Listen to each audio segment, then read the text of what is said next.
what does it mean if you haven't manifested your deeply desirable intention yet? That's exactly what we're talking about on this episode. You're listening to Ariana Rollins, and this is Mindful Manifesting. Let's dive into this really important topic. But just before we do that, if you would like to kickstart your manifesting journey, go to highertrueself.com and you'll see there's a freebie workbook and meditation. And it's something I still do regularly. So you can really deepen your manifesting practice with that little workbook. Okay, let's dive into it. So manifesting your intention. Some things come easy for most people, especially if you're on this path of you think it and you cause it, manifesting your intention into reality. And then some things are either more challenging, you hit a lot of roadblocks, or it just doesn't seem to happen. And for most of us, if we have an intention that's going to unfold longer than 90 days, it's really funny, but we kind of lose sight of it. Our focus can get dispersed. We live in an instant gratification society.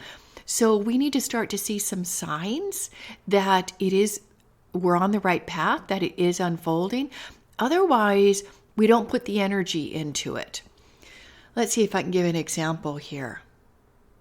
Well, I think for myself, it was back in end of 2020, I think, I started to go to the gym. And I decided I want to learn how to lift weights properly. So I hired a personal trainer. One of the best decisions I made, because I'm not in my 20s or 30s anymore, or even 40s. And sometimes, you can hurt yourself. You can injure yourself doing too much too fast. And I said, I want to do this injury-free. He was amazing. It was so good. And one of the things that I became aware of, my intention when I started lifting weights, is I wanted to slim my body.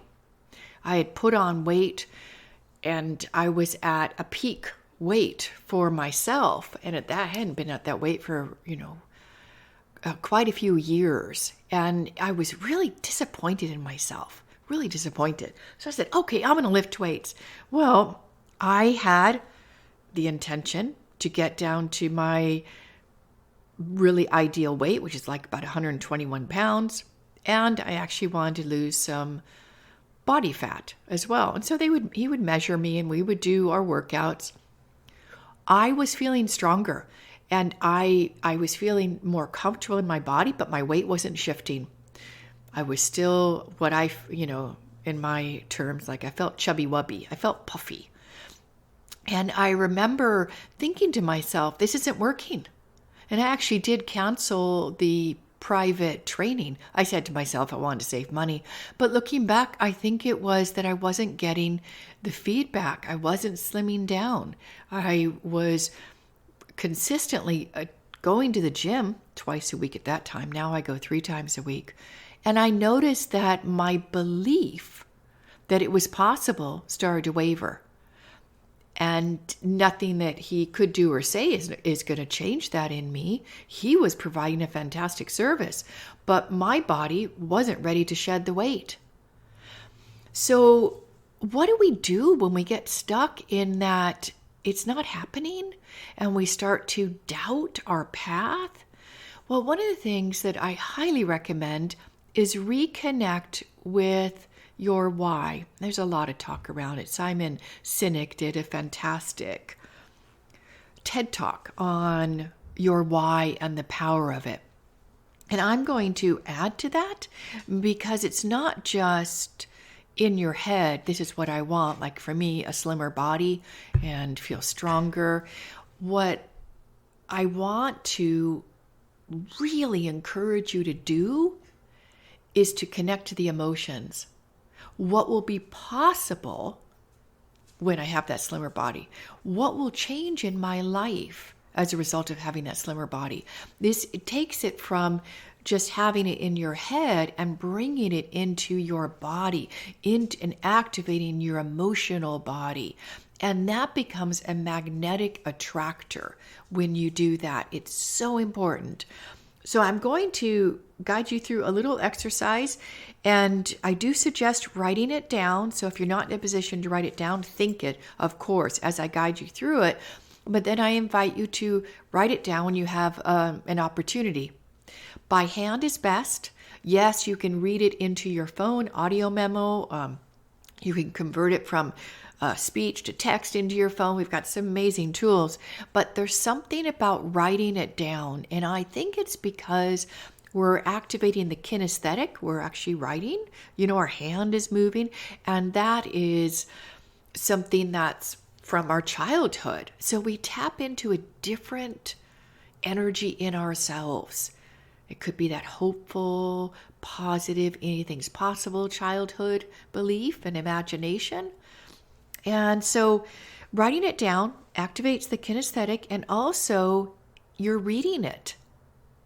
So isn't that interesting? So and ideally you're reading it out loud to yourself and catching, how does it feel in my body?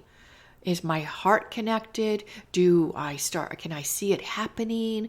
And as you're writing it out, you'll catch some words that, no, that word doesn't fit. Scratch it out, which is why I suggest using pencil and paper. Pencil is you can erase it, and then eventually you want to copy it onto a very clean piece of paper. So from intention to reality is not just think it and let it go. And that's something that if you get me ranting, I rail against the simplistic manifesting guidance out there. It gives it a bad rap. Life's not like that. Think it and let it go, especially if it's something really meaningful for you and you've struggled along the way to get to that ideal weight, or creating a loving partnership, whether you're in relationship or not, or you want to attract a new partner, or increasing income. For most people who are on this journey and what I would call more seasoned manifestors, they know there's resistance. They know there's blocks, which is why I love this work, and actually why I wrote the book Mindful Achiever, because it speaks about that, the most common blocks and what to do about them, because a lot of them are very common. They're not unique to us, which means there is a way to unpack it and start to get a better result.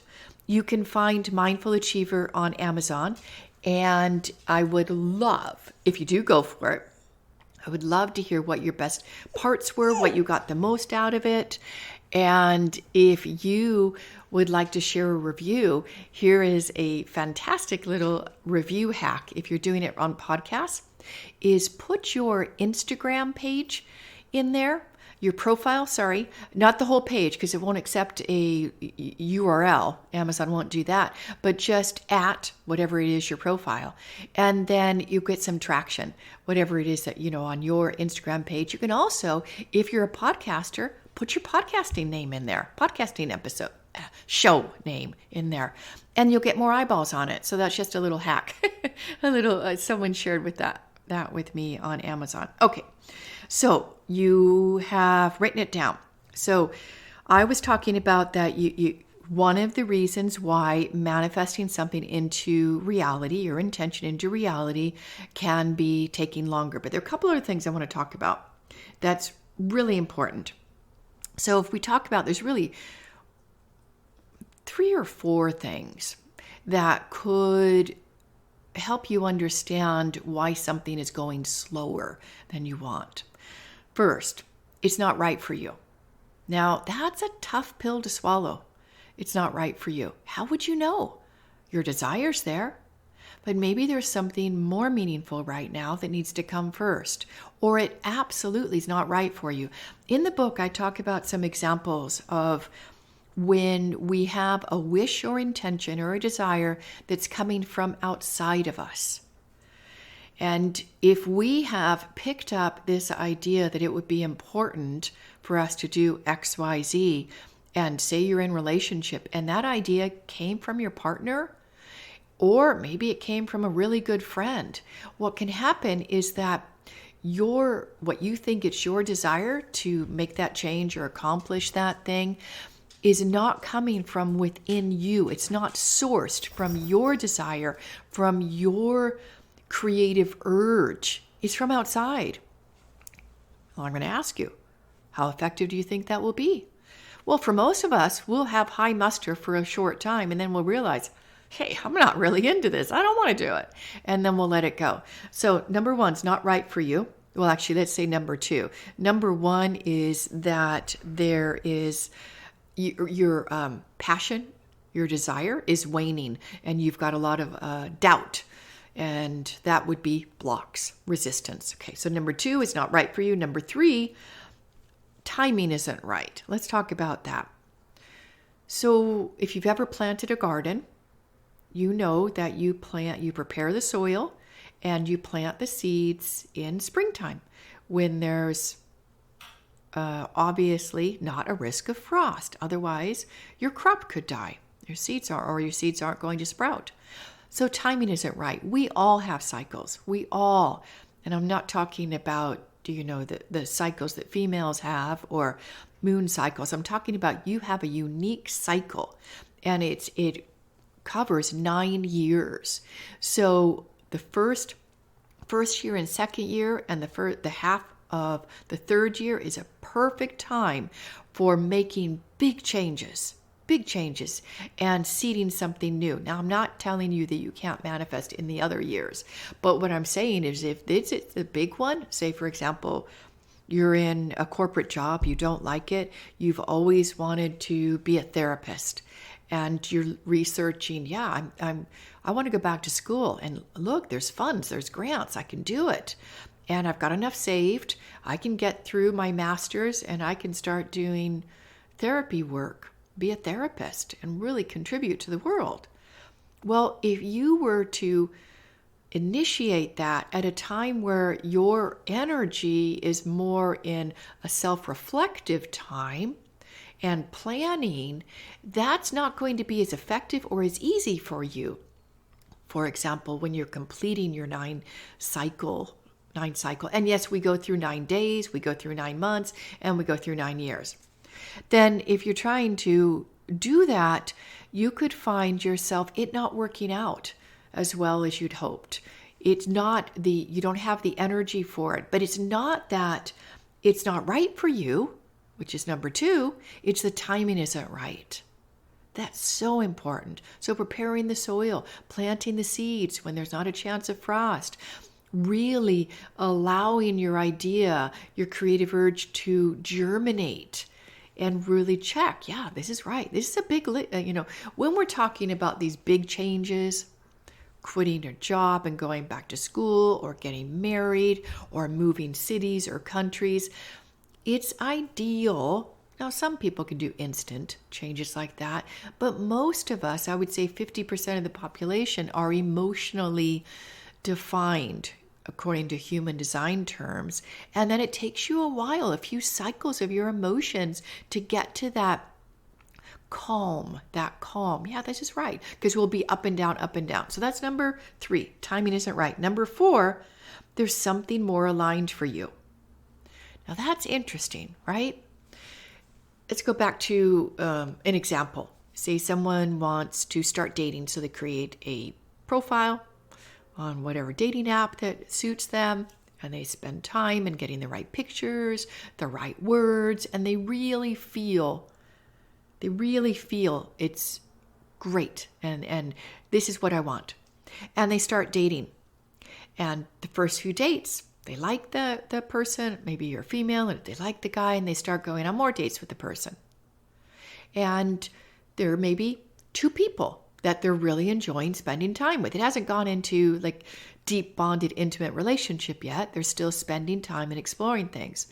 Well, what if they have focused their attention and energy on one of the particular men, and they let the other one go, and they're really invested in this, and they see it being a long-term relationship, and then suddenly the man stops asking the lady out, stops texting, stops calling, and it's gone. Well, that's number 4. Something more aligned. Could be waiting for you. And if we get attached to the thing that we are currently in, and we need to make that work, we need to bring that manifestation into completion, we need to get that ring on the finger or whatever it is that you're intending, we can miss the opportunity for a much better thing to come through. And I will tell you, number 4 has been the hardest for me because I've got a strong mind. And when I set myself on a course to accomplish something, manifest something, I'm disciplined and I will be consistent with it for the most part. Yes, sometimes things get in the way for me. But when this happens, when a door closes, I will often go back and say, what did I do wrong? I know I caused this. And then I'll find the things I did wrong and I'll start beating myself up for it. Less now because I have the benefit of looking back over my life, and I think that comes with age and wisdom and maturity, that we could see when something ended, it made us available for something next, something better suited. And hopefully you've witnessed, if you've been in multiple relationships over your life, that the next one's even better than the last one. The next one after that is better than the last one. So we grow, we evolve. Hopefully we do. So that number 4, that something is more aligned and getting ready for that, you're on that journey of getting ready for that next, more meaningful manifestation. So to recap, 4 things. First, there's resistance. You're in doubt. You're doubting your path. There's resistance. There's blocks. 2, timing. It isn't right for you. That's a hard one too, to let things go. 3, timing isn't right. 4, there's something more aligned for you down the road. Oh, yes, I was going to describe the paragraph. I'm really glad I didn't forget that. Okay, so when you create an imaginary experience, an endpoint success image, I also call it future memory in the book, Mindful Achiever, is you get very detailed. So you can put a date in there if you want. You can do it with right timing and right action, and I'll describe it to you. In right timing and right action, I will have created my podcast. I did this several years ago. I see myself recording the episode. I feel this light, bright energy flowing through me. The words are just coming out. There's no prep. I process the audio, put the music to it, upload it, and within minutes, there's hundreds of downloads. For example, I made that one up. I didn't have all that detail when I originally did it. But I want you to hear that I've got some specifics in there. I write down how I'm feeling bright. Another one that I didn't put in there, but I would add, is that I'm sitting cross-legged on my sofa. I've got my Blue Yeti microphone in front of me, and I'm seeing the twinkling lights over my fireplace and the beautiful crystals. So I'm bringing in the visual, I'm bringing in the internal, my emotional state, how I'm feeling, and auditory. I say I'm hearing my words.